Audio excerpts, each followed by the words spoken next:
That's the criminal case against Weinstein, criminal defense attorney Rachel Kaufman, and in our Court TV New York studio, jury consultant Mark Calzaretta. Mark, do you want a woman or a man on this jury if you are Harvey Weinstein? So I don't think you could just put it into gender alone. I think it's got to be what I touched on earlier, which is their experience. Certainly, that can cut both ways from whether it's a male or a female. It really depends upon their background and their experience, and that you're going to get that through the questionnaire. I don't think it's just as clear cut one way or another. I would be open to either. I think here you're trying to find someone who can be open-minded, who isn't closed off and can focus on the evidence that's in the courtroom, and doesn't have experience with the sort of key factors, I think, that are going to drive decision-making. If, Rachel, you are a victim of sexual assault, as Mark was saying earlier, yeah, clearly that's dangerous to have that person on your jury, or if you know someone. But if you aren't and you're a woman, do you look at the circumstances leading up to some of these alleged assaults with more skepticism, where you would say, I would never go to Harvey Weinstein's hotel room because I've never done that? And because you're not in that industry, you don't maybe understand the complexities of all of it. Is that someone you're after? I think yes, because if I'm a woman who doesn't really know much about how the casting couch works, I'm kind of, even just in watching the interviews with those women, they seem to be very interested in their careers. I mean, one lady's wearing bright floral pajamas and white leather boots for her interview about being a victim. It's just, I think they may turn off other women in a way that they wouldn't turn off men. So in some ways, I feel like women who have not been sexually assaulted, or even who have been sexually assaulted, and then they see how these women are conducting themselves before and after the allegations, they may even be harder. I think women are harder on other women. So when it comes to the credibility of the victims, it's possible that a woman with an open mind might see things clearly. Yeah, Mark, how does the whole Hollywood world play into this in terms of people's knowledge of, as Rachel says, the casting couch, but more importantly, the power that Weinstein wielded? I mean, Sure. The minute that he just starts down these roads, he's got their careers in the palm of his hand. Sure. And I think people are going to be aware of that, right? There's the control aspect and then that whole power aspect to this case. And certainly when you're talking about Harvey Weinstein, having, some unprecedented amount of power. And I think Rachel's point is well placed in the sense of, these people are looking for their break, right? And part of the defense, I think, here is going to be that, right? This is consensual, and there's a quid pro quo here, and that's the defense in the case. So I don't know that, I think people have preconceived notions of how Hollywood works, of how that works, and actually I think that works in the real world too, in everyday life. So it's an interesting dynamic in this case for sure. And something that I think certain people will come in, they'll have no idea. They're going to get educated on, and they're going to be, looking very closely at things like how the witnesses are dressed, how do they present, things of that nature, and it's going to be interesting for sure.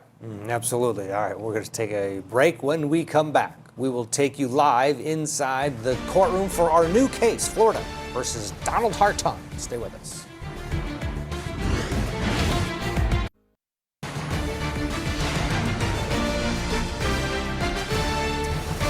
Good morning and welcome to Court TV. I'm Ted Rowlands. Jury selection is just getting underway in Pensacola, Florida, in the triple murder trial of Donald Hartung. The 63-year-old is accused of murdering his mother and two half-brothers in what investigators initially believed was a Wiccan ritual killing. An arrest affidavit claims that the elements of the crime loosely fit a Wiccan prosperity spell. Investigators later learned that Hartung had been written out of his mother's will and would stand to inherit her assets as the last remaining heir. Yesterday, jury selection was put on hold after Hartung tried to fire his own attorney just days before his trial was set to begin. And when you listen to it, you can tell that his attorney kind of felt the same way about him. Judge, if he doesn't want me and his hostility towards me this morning, I do not want to represent him. I don't think I can represent him competently with the attitude he has. And everything I do, he's going to second guess and he's going to complain about. And I don't want to represent him. I don't think I should have to represent somebody who doesn't want me to represent. The judge said, sorry, I know you don't want to represent him and he doesn't want you, but we got to move on here. It's been 4 years since the crime, so the judge denied that motion to replace his attorney. So Mr. Hartung will have that same attorney next to him this morning when a panel of jurors come into the room. They're doing that in the next few minutes, and we're going to show some of that to you throughout the morning here on Court TV. With me to discuss this case and everything else in the world, criminal defense attorney Rachel Kaufman, and in our Court TV studio in New York is jury consultant Mark Calzaretta. Mark, today we have a pool of jurors coming into this courtroom in Pensacola, Florida, and you've got the creepy nature of this crime with the witchcraft-ish motif. You've got the client is kind of like got a little Herman Munster look to him. How do you bring it out right away with the jury and you embrace it with the facts of the case, get to know and see people's reactions when you have an opportunity to address the jury pool? I think so. I mean, I think, these things are going to come out during the trial. If they are going to come out during the trial, then you want to take them head on because, you don't want to find out that someone has some adverse reaction in the middle of the trial. You want to create a comfortable environment where jurors will tell you things that they might realize are bad for your side of the case. But you're looking for someone to be fair and impartial, and you really want to know these things, biases or their predispositions or background. So, I think it's something you got to take head on. If it's part of the case, you got to talk about it. You got to gauge their reactions and then make a decision, try to move them for some bias or cause issue. And then if not, you use a preemptory challenge on them if you're uncomfortable with them. The jury questionnaire in this case does deal with the idea of Wicca and witchcraft on some level and Ouija boards. One of the questions, question number 22, that was given to jurors says, are you familiar with Wicca? If yes, what is your understanding of Wicca? They're getting at it in the questionnaires. 23 says, have you ever used a Ouija board? If yes, please explain the circumstances. Question 24 goes on and talks about it as well. Have you or anyone close to you ever practiced Native American rituals? If yes, explain the circumstances. And then question 25, have you studied for the ministry, priesthood, rabbinic order, or any other clergy position? These questions, Mark, can tell you a lot, can't they, about a potential juror and where, from experience, at least their experience?